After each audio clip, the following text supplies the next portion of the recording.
রাজ্য সরকারের সব অনুদান খাবি আর খানকির ছেলে বিজেপি করবি। নমস্কার প্রিয় দর্শক, তৃণমূলের উন্নয়নের গল্প যতই বলবো ততই যেন কম পড়ে যায়। এবার এই কথা শোনা মাত্রই আপনি হঠাৎ রেগে যাবেন অথবা অবাক হয়ে যাবেন, কারণ সোনার পাথর বাটি আর তৃণমূল কংগ্রেসের উন্নয়ন এই দুটোই কিন্তু সমান।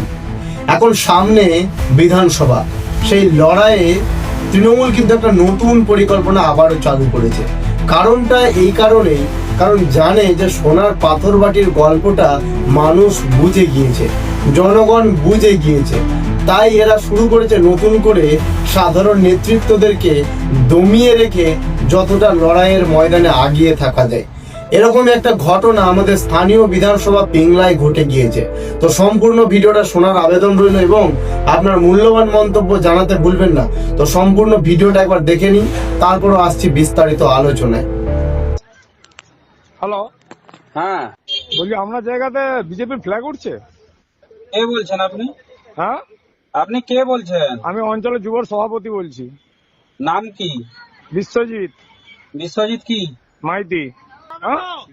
ঠিক আছে, আগের বারে তো ভেঙে দিয়ে গেছো, আবার ভাঙবে কি আছে?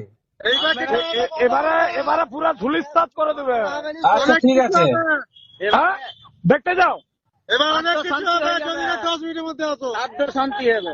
এটা দিকে টিএমসির গাড় মারছে আবার বিজেপি করে ওর গাড়ে হিট ঢুকাবো। সারা টিএমসির চোর সারা কে রে? কে রে? এই ভাষাটা কে বলছে? আর আজকে চুরমার কত আমাকে তুই তো চুল নাই তো ঠিক আছে, তুই ঘর আয়, তুই আয় না তো। ঠিক আছে, ভাষাটা কে বলছে?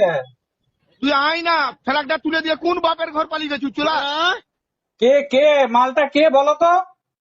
ভাষাটা বলছে কে? তুই আয় না একবার, আয় একবার। ঠিক আছে, তুই কাকে ধমকাচ্ছিস রে? ওই শালা, তুই কাকে ধমকাচ্ছিস? তোর ঘাড়ে দম আছে, তুই আয় না দেখি। আরে আমি আমার কাজে আসছি, তোমার তুই পরে তো আমি যাবো নি। আমি কি ঘর যাবো বলছি? ঘর ঠিক আছে, তোকে শালাকে এইখানে তুলে দিয়ে এই বস। আয় হ্যাঁ ঠিক আছে, আয়, তুই কখন আসবি বল শালা, বল শালা। ঠিক আছে, আমি আমার সময় ঘর যাবো। ঠিক, তুই শালা তোর সময় তোর ঘাড়ে ঢুকিয়ে দেবো শালা। শালা আবার বিজেপির বোকা করতে চোদা। যাবে। তোর গাড়ে ঢুকাবো, তুই আয় না। ঠিক আছে। রাজ্য সরকারের সব অনুদান খাবি আর খানকির ছেলে বিজেপি করবি। তো দর্শক, ভদ্রলোক বিশ্বজিৎ মাইতি পিংলা বিধানসভার খিরাই অঞ্চলের তৃণমূল যুব নেতা। এইরকম একজন ভদ্রলোকের মুখ থেকে যে ভাষাগুলো আপনারা শুনতে পেয়েছিলেন, সেগুলো আর আমি ভিডিও মাধ্যমে নিজে থেকে আওড়ালাম না। আমরা তাদের বাক্য চয়ন, তাদের শব্দ চয়নটা আমরা জানি, এটা তৃণমূলের কালচার। তবে এই চামচাদেরকে বলে রাখতে চাই, রাজ্য সরকারের অনুদান নিয়ে বিজেপি করাটা কোনো অপরাধ নয়। কারণ এই রাজ্য সরকার যে অনুদানগুলো দেয় সেটা তার পৈতৃক সম্পত্তি নয়। বিজেপি আসলেও বিজেপি অনুদান দেবে এবং সেটা আপনাদেরকেও নিতে হবে, কারণ এটা সরকার দায়বদ্ধ। এটার জন্য সরকার তুলনা দিতে বাধ্য নয়। আর সেই জায়গায় যখন মূর্খের মতো নিজের পরিচয়টা দিয়েছে, তবে বলে রাখি, এই যে প্রকল্প, এই যে অনুদান, এইগুলো সাধারণ জনগণের ট্যাক্সের টাকা থেকেই আসে। মমতা বন্দ্যোপাধ্যায় তার বাবার পৈতৃক সম্পত্তি থেকে নিয়ে আপনাকে আমাকে এই অনুদান দেয় না, সেটা মাথায় ভালো করে রাখুন। এই রকম কালচার, এই রকম পরিস্থিতির জন্য এই রাজ্যটা অন্ধকারে। আর তারপরে দ্বিতীয় কথা, গণতন্ত্র স্বাধীন এই দেশ, যেখানে আমি তৃণমূল করব কি বিজেপি করব, কোন দলকে সমর্থন করব, কোন দলের ঝান্ডা আমার বাড়ির তলায় লাগাবো, সেটা সম্পূর্ণ আমার ব্যক্তিগত সিদ্ধান্ত। এখানে তৃণমূলের চামচাদের হস্তক্ষেপ করার কোনো অধিকার কিন্তু নেই।